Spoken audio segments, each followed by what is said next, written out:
السلام علیکم ناظرین، آپ دیکھ رہے ہیں اردو نیوز ٹی وی اور اب تک کی بریکنگ نیوز کے ساتھ میں ہوں محسن شہزاد۔ امرتسر میں جنگی طیاریں تعینات، بھارت نے پاکستان کے ساتھ جنگ کی تیاریاں مکمل کر لیں۔ آپ کو بتاتے چلے کہ بھارت نے جنگ چھیڑ کی تیاریاں مکمل کر لی ہیں۔ پہلی مرتبہ لاہور کے امرتسر میں جنگی طیاریں تعینات، جنگی جنون میں مبتلا بھارتی حکومت نے پاکستان کے ساتھ سرحد سے منعقد دیگر تمام ہوائی اڈوں پر بھی جنگی طیاریں اور بھارتی ہتھیار پہنچا دیے ہیں۔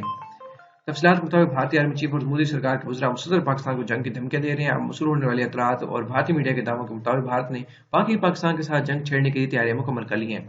بھارتی میڈیا کی جانب سے دعویٰ کیا جا رہا ہے کہ بھارت کی تاریخ میں پہلی مرتبہ لاہور کے قریب بھارتی امرتسر میں جنگی طیاریں تعینات کی گئی ہیں، جبکہ بھارتی فضا نے پاکستان کی سرحد کے ساتھ ملحقہ دیگر تمام ہوائی اڈوں پر بھی جنگی طیاریں پہنچا دی ہیں۔ اس کے علاوہ بھارتی بڑی فوج سرحدی علاقوں میں بھاری ہتھیار بھی پہنچا چکی ہے۔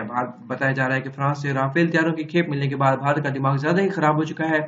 اس تمام صورتحال میں پاکستان بھی بھارت کی کسی بھی ممکنہ جہاد کا مقابلہ کرنے کے لیے مکمل طور پر تیار ہے۔ پاک فوج گزشتہ 2 ماہ سے ہائی الرٹ پر ہے، جبکہ آرمی چیف کی زیر صدارت جمعرات کے روز ہونے والے کمانڈر اجلاس کے ذریعے بھی بھارت کو واضح پیغام بھیج دیا گیا ہے کہ پاک فوج کی اعلیٰ قیادت نے بھارت کو پیغام دے دیا ہے کہ کسی بھی جہاد کی صورت میں پاکستان خاموش نہیں بیٹھے گا۔ پاکستان جارحیت کا منہ توڑ جواب دے گا۔ پاکستان فوج ملک کی سلامتی، عزت و وقار کا تحفظ ہر صورت ممکن بنائے گی۔ آرمی چیف نے واضح کر دیا ہے کہ کشمیر پاکستان کی شرح ہے، اس پر کوئی بھی سمجھوتا نہیں کیا